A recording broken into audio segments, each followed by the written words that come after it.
We can't say the future without AI. I mean, there's no way around it. 50% of workers now believe AI is going to improve their experience. When I come into the meeting room, I need a way to incorporate my AI with what's going on in the meeting. It's almost a bring your own AI type of a concept. Most of what we do in our day-to-day is going to change significantly.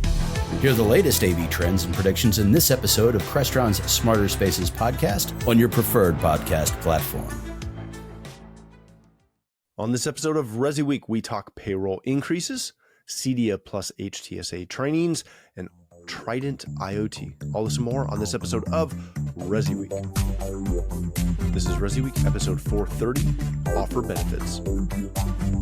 Welcome to this episode of ResiWeek. This is your weekly roundup of all the latest news and stories for the residential AV industry. I'm your host, Matt D. Scott for AVNation.tv. And this week, I'm pleased to be joined by two of my good friends. First, we have Amanda Wildman.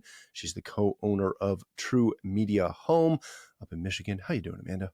I'm doing great, Matt. Thanks so much. Oh, thank you for being here. Then we have my good friend, Mr. John Henkel. He's the director of SMB product marketing over at NETGEAR. How you doing, John? Good, man. Good to see you. It's been a little while. Thanks for having me. It has. Thank you both so much for joining us. All right, we are going to kick this off with a story that comes to us from CE Pro. Integrators payroll has ticked up 3.13% in 2023. Their annual wage and salary survey reports a median increase in overall pay, plenty of job opportunities where you can earn over $70,000, as well as solid hourly wages. So go read through that. It's a really good read, showing kind of a good overview of what the industry pay scale looks like, specifically in the U.S. But notwithstanding, it shows some cool stuff, including the fact that most of the executive level, the median salary for that is $113,000, which is, again, really, really good. But more importantly, the competitive hourly wages are pretty good.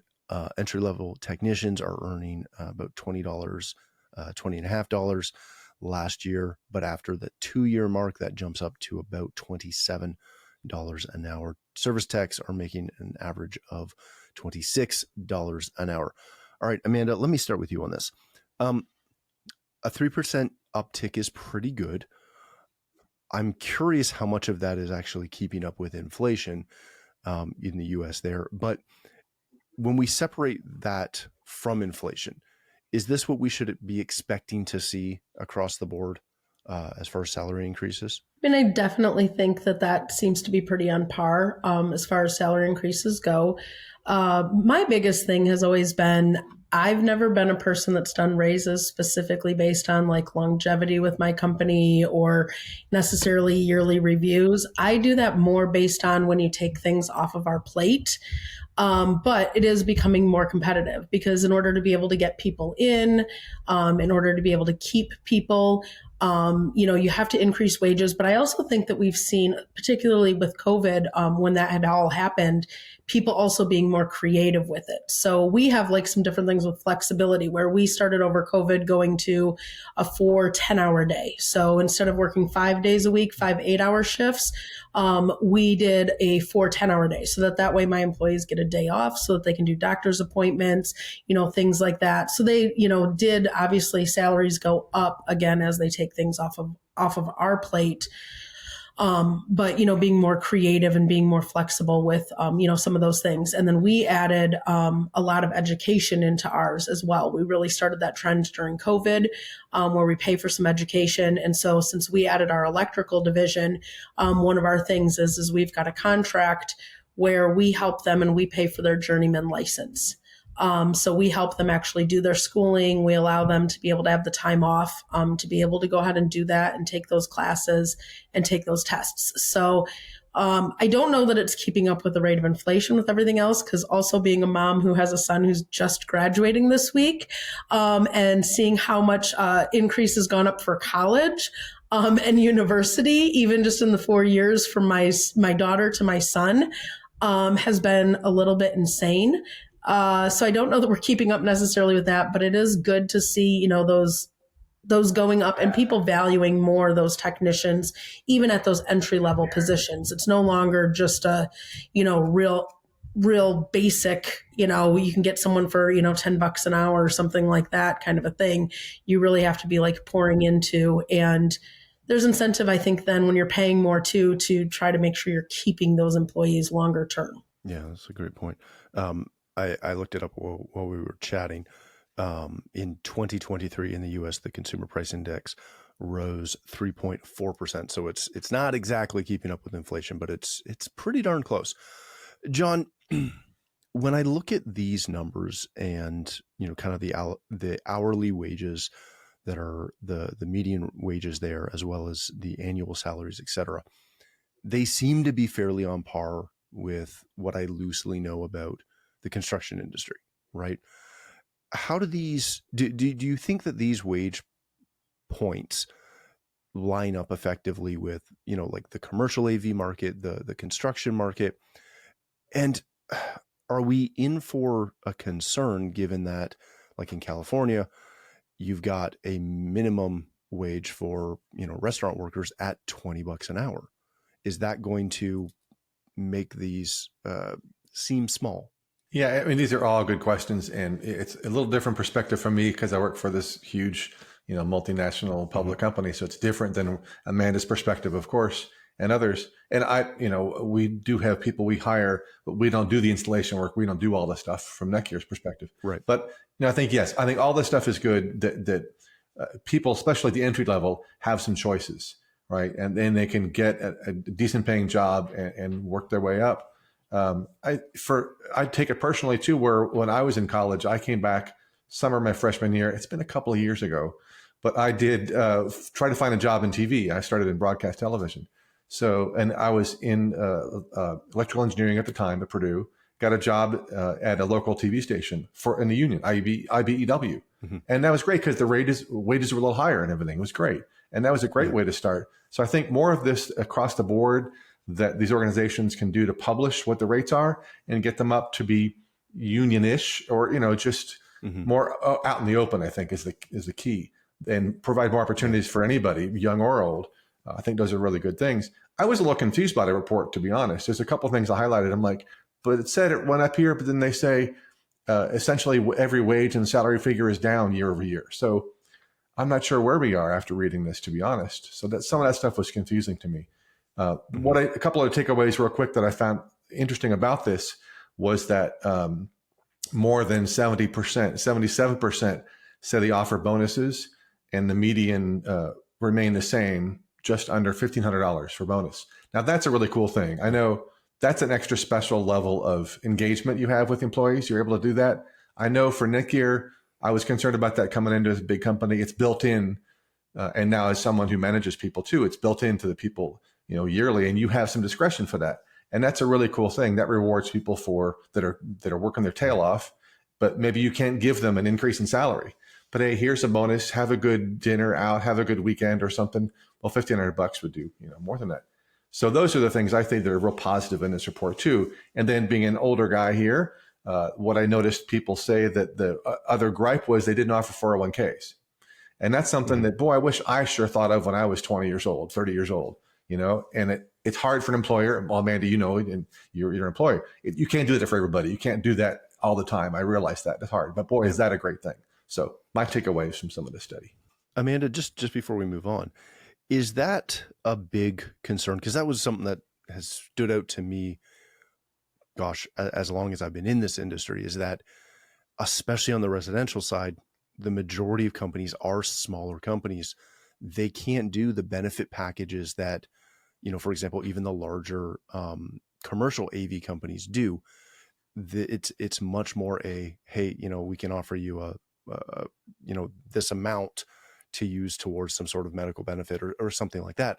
But you're not going to be able to typically find that matching 401k or, a large medical benefit situation going on potentially. Well, I think that it's part of like our industry maturing too. I mean, we've been fairly young, for a while. So a lot of this stuff is new. I mean, a lot of this has been mom and pop smaller businesses, kind of like starting it out, being the entrepreneurs.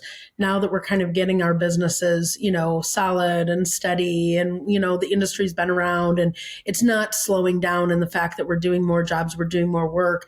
I think the next biggest step is getting business owners to transition from working in the business to working on the business, and then having things to help educate them about how to maybe be able to offer those benefits, or how to be able to work in like a profit sharing or things like that. And that's why, like, I was super excited too, just to segue this into a CEDIA thing on it. But when CEDIA added in, the tech and business summit, like, we're now starting to really see a demand for people like, let's work on the business side of things. Let's work on the paperwork. Let's work on getting that last little percentage in and getting it finished, so that maybe we can do a profit sharing. Maybe we can do a bonus thing. Maybe we can start doing a 401k. So getting the business owners to go from being like, the entrepreneur all kind of on their shoulders, to starting to transition to more employees and maybe taking a little step out of the business. So instead of working in it every single day, we're starting to work on it and create better, more viable companies and businesses.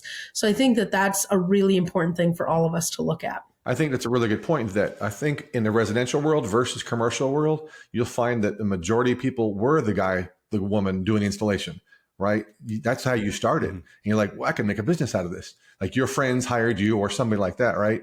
And like, I could do this. So they don't know the business aspects of it. So it is really important that CEDIA, HTMA, all the other organizations, HETMA, take this on and you say, yeah, good, I can run the business. Now, here's some ways to help you run the business. That's smart. Yeah, it's definitely matured, even as long as I've been in it. All right, let's change topics for a second. This comes to us from Residential Systems. CEDIA teams with HTSA on an education program. They are offering an in-person, I think 11 in-person training events over 10 weeks at CEDIA's training facility in Fishers, Indiana, just outside of Indianapolis. Go read through the article. You'll see a little bit more on what they're running between May 7th and October 25th, covering a range of topics from boot camp and technical courses to furls and lighting, AutoCAD, product management, etc. John, this is I think a great thing to be coming up.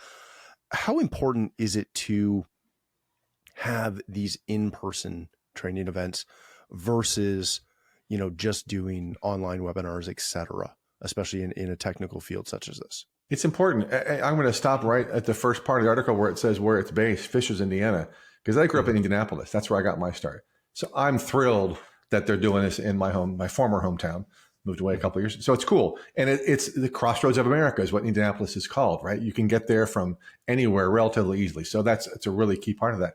Training, as we've done in NETGEAR for the last several years, we've noticed people really need training, no question, especially for complicated switch configurations, which we make easy now. But and as we've all come through the last few years, I'm not going to say the word, but we know what it is. We've come through the last few years and really value these in-person meetings. Stuff like this is awesome. We can do this from 3 different parts of the world all the time and come together and talk. But for training, we're realizing that really you need to be in person for a lot of this stuff. We are really ramping it up this year with our own team, and they are scrambling. And they're so busy, and it's just really, it's a bit of a mess logistically, trying to send stuff around everywhere. But it's really proven, the weight in gold, because people are now they're in person. You can't get that same kind of connection virtually. Yeah. You can get some information across, sure, but hey, wait a second, I have a question. I can't quite get this. And somebody can walk over and show you. You just can't beat that. There's no way around that. So this is really great to hear. And I hope that people will start taking advantage of this more in person. The fact they can open it up to anybody. And we have a bunch of partners too. We have like 250 manufacturing partners. Some of them have awesome training facilities around the country and globe. And we're able to use some of those ourselves for some training purposes. We're going to see this ramp up and really, I think, take hold and bring people to a new level of understanding and education in the industry. Yeah, it's fantastic. Amanda, what does this mean for CEDIA and for HTSA and kind of for the other organizations? Because I know back when the HQ was being built and developed and planned, that this was kind of this was the end goal. This was part of the dream, was that CEDIA would be able to bring in other organizations and other manufacturers, et cetera, to take advantage of the training facility. So it's fantastic that they're doing it. But what does it mean for CEDIA and for HTSA and, you know, all the other associations out there to see this happening? That's a really, really great question, Matt. And I totally agree with you on the fact that this is what kind of like the end goal was. That's part of the reason that they built a state-of-the-art facility. For anyone who hasn't been there, to actually go in, like when you go into those 3 listening rooms that they have set up to be able to do like acoustics and things like that in there, you're not going to see that. Like, yes, there are manufacturers that have training facilities, you know, all over the place, but to have ones that are specifically dedicated, I mean, those were built specifically to isolate all of the outdoor sound when you go into that room and when you go into that space. The other part is when you do, I actually had the luxury of being able to be one of the instructors, actually in one of the boot camps a couple of years ago, pre-COVID, when CEDIA was doing the in-person. And it was fantastic because like they have all these little like mock-ups, you know. So I've done trainings everywhere, right? Because I am a technician, I'm out in the field. So I've gone to manufacturer trainings, I've gone to the hotel trainings, I've gone to the tech summits, I've done all those things. But there's something different about when you're in that space. They put up fresh drywall, you're cutting through the drywall, you're fishing those wires. I mean, I had people that had admittedly been in the industry for a period of time that were in my class.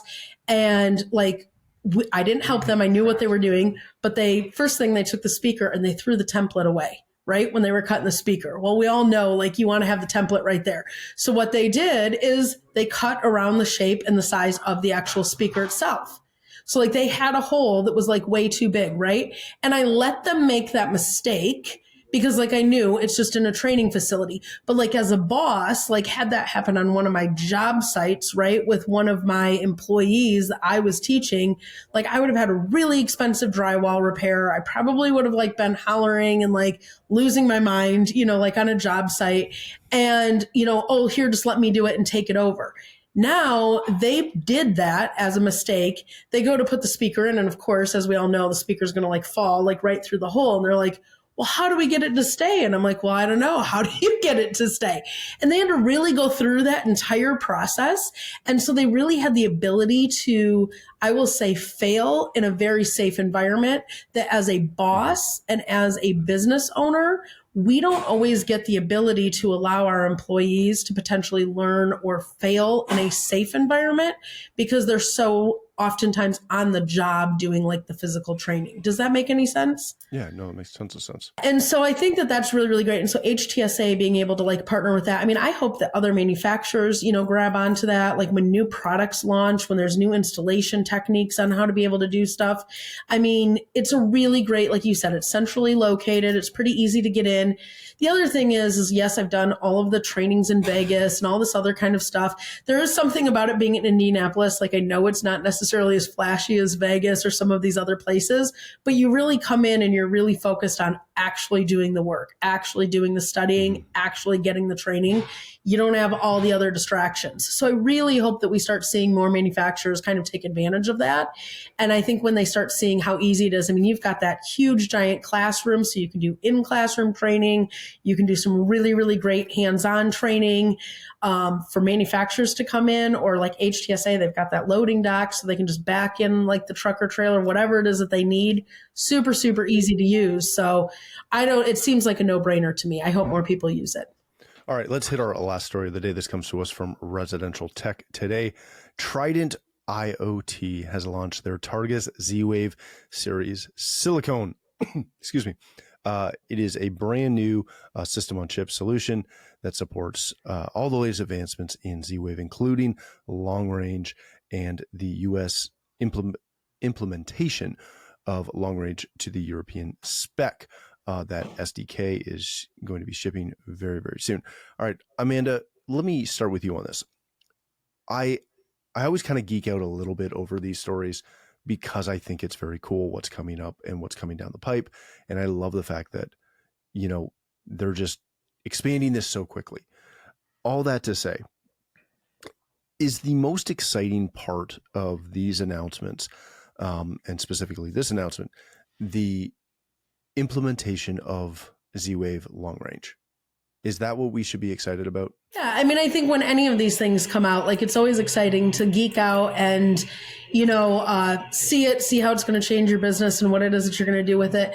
But I think the biggest thing is for me and my company, I don't care what the product is, like I got to get it in my hand and I have to be able to test it. And I always think that that's the biggest struggle that I have. These companies will launch new products and they're like, go put it in all of your clients' homes. We're going to solve all of these problems. With my company and my business, I need to be able to put a product in after I've tested it, after I've had it in my shop, after I know how everything has worked. I've been able to have my technicians kind of beat it up, make sure that it's going to work for my clients, because I don't want to go back and I don't want to have to service it, because there's nothing worse than having new products that come out and you end up with egg on your face because you promised someone the sun, moon, and stars of what it said it was going to do, and then it doesn't result in the solution that they thought that it was going to. And then you have to go back. You either have to service it, you have to pull it out, you have to apologize. You kind of end up with egg on your face. So I'm kind of with you a little bit on, it's great when we see these things. It's awesome to geek out, but how quickly do they get into clients' homes? I really think it's how quickly do they get into integrators' hands where they can test it and trial it and get their technicians' hands on it, because that's the only way, that's the gateway to get it actually out into the field with homeowners and consumers, I think. Yeah, that's a great point. John, when you look at this, because this is a supplier, right? What is the turnaround time that we expect out of this type of announcement, right? Is this something that we should be getting excited about now? Is this something we go, oh, that's cool, we'll see what this looks like in 6 months when it's got to the manufacturers and then they're able to do all the testing, et cetera, to get it into Amanda's hands so she can test it before she's going to roll it out to a client's home? It's hard to say because, working for other manufacturers before this one, and I think NETGEAR is more conservative in their forward-thinking statements being public, but they already got stuff teed up. I'm sure they already have some manufacturers that are working on stuff. They talk about a design, their design case, I forget what they call it now, but they have that ready to go. Reference design. Mm-hmm. Talk about reference design. It's Monday, reference design for that. So they've already got that together. And I think what I take away from this is what I've learned from other companies and their manufacturers is that they're going to help you.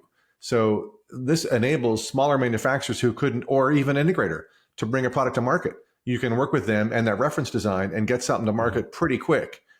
Pretty quick could mean 6 months, could be a year, depending on all that. So they probably already have people lined up that are going to be bringing products out. I'll bet at CEDIA Expo, we're going to hear some announcements for that are upcoming. So I wouldn't say, it'll be next year sometime necessarily. I think we'll probably see some announcements coming up this year. And I think the exciting part is that they're going to the trouble, which is a high cost and trouble to get it on a chip and make it repeatable. SDVOE has done that for the commercial industry, and they've come out recently with a smaller, lower power need chip as well. Things like that are awesome because then people can take advantage of it right away and then sometimes pop it back in their existing design if it's the same footprint. But I think with this one, you'll see all kinds of new products coming out that'll be able to be smaller and take advantage of this technology and probably a lot quicker to market. Yeah, that's a great point. All right, we are going to wrap it there. Thank you both so much for joining us. John, if people want to connect with you, learn more about NETGEAR, where can they do that? NETGEAR is easy, netgear.com/AV. And of course, you can find me on LinkedIn, best place. Excellent. Thank you, sir. Amanda, my friend, if people want to connect with you, learn more about TruMedia Home, where can they do that? Just look up TruMedia Home, no E in the True. Otherwise, it's A Wildman for Amanda Wildman at TruMediaHome.com or on LinkedIn, Facebook, Instagram, and of course, TikTok, Mr. Matt. Yeah, we know all about you and your TikToking. All right. Thank you for joining us. If you'd like to connect with me, you can find me on Twitter or X at Matt D. Scott and most other social platforms. But more importantly, please visit AVNation.tv, where you'll find this show, as well as a wide variety of other shows with all the verticals that we cover. When you visit the website, please take a moment to check out our supporters. We are extremely thankful for their support and ask that you check them out as well. Thanks again for watching. That's all the time we have for this episode of ResiWeek. The network for the AV industry. What are you listening to? This is AV. This is AVNation. This is AVNation.